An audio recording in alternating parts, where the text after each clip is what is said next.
Hello and welcome to another episode of Smart Little Changes, practical tips and tricks to improve your life. Imagine you enter your street and you see this picture. Do you have a backup of your private and other important files? A backup of your family and vacation photos? Your backup is stored outside of your house? If yes, how old is your backup? Okay, let's calm down and take a deep breath.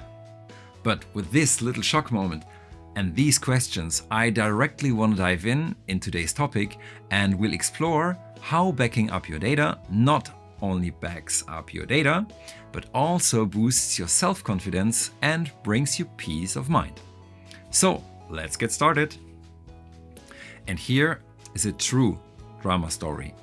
A few years ago, when I was a student, I spoke to Sarah, a medical student who lost all her work due to a fire in her neighbor's flat, because the fire was a few minutes later a fire in her flat. Most of her study material had been destroyed. She had to shift her exam by 1 year because she had to recollect her papers, her books, and her data again. She became a doctor 1 year later than expected. That means she lost 1 year of a doctor's salary. So she learned her lesson the hard way. Exactly like in this clip, that happened to me as well. And my phone and some money was gone.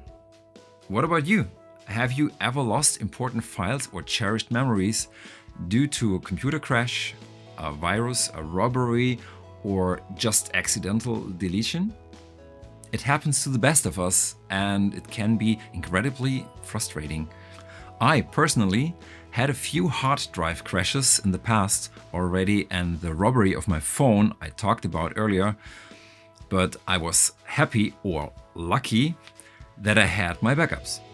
The problem and the most important point is you need to do the backup before a catastrophe happens. Let's talk about the most common mistake and how to do backups properly.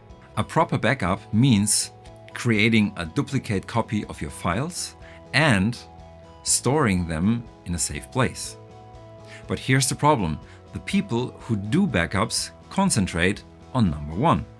They copy their files on an external device, but put it in the desk next to their computer or in a closet nearby. I asked my friends, my family, and nearly everybody does the same mistake. What happens if there is a robbery, a fire, a flood, a tornado, an earthquake, whatever? In case of a robbery, your backup will also be robbed, if it's in your house. In case of a fire, your backup will also be burned. And in case of a flood, your backup would also be flooded and destroyed as well. Putting the backup into a safe place is essential, and that means putting it into a complete new location. Let's talk about easy ways how to make backups. You can use cloud storage services like Google Drive or Dropbox to save your files online. For me personally, a cloud storage service is no solution because of two simple reasons. First, my video files and data are much too big, which means it would be very expensive to buy that amount of cloud space. The second reason, and the most important reason, is I have no real control over my backup. In 2012, for example, Dropbox has been hacked and 68 million passwords have been published in the internet. That shows that a cloud service can get hacked, which is a security issue in my opinion. I use 3 small hard drives, like these ones, which cost around $100 each. Why 3, you may ask? There's an unwritten rule that says 1 backup is no backup, 2 backups is half a backup, and 3 backups is a full backup. This is what I learned from a computer guy and seems to be an unwritten rule, like I said, in the computer universe. In a case of emergency, you're happy when you have multiple security systems that kick in, like a bumper on your car as well as an airbag. Here is how I do it. My system of rotating hard drives. One hard drive is always in my backpack, which gets updated every week or every 2 weeks.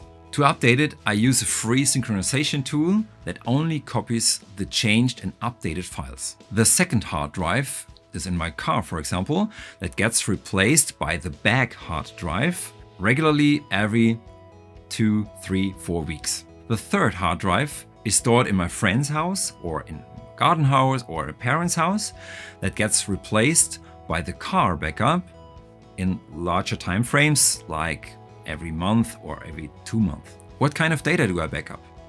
Personal pictures, passwords, all Word, Excel, Outlook documents, PowerPoint files, all data from my phone, contacts, phone numbers, calendar data, tax-relevant files, bills, bank account data, brokerage data, all sorts of scanned documents like driving license, birth certificate, diploma certificate, insurance documents, contracts, passports, MP3 files, PDF files, ebooks, audiobooks, Wi-Fi codes, bookmarks, video files, and projects, everything that I'm working on.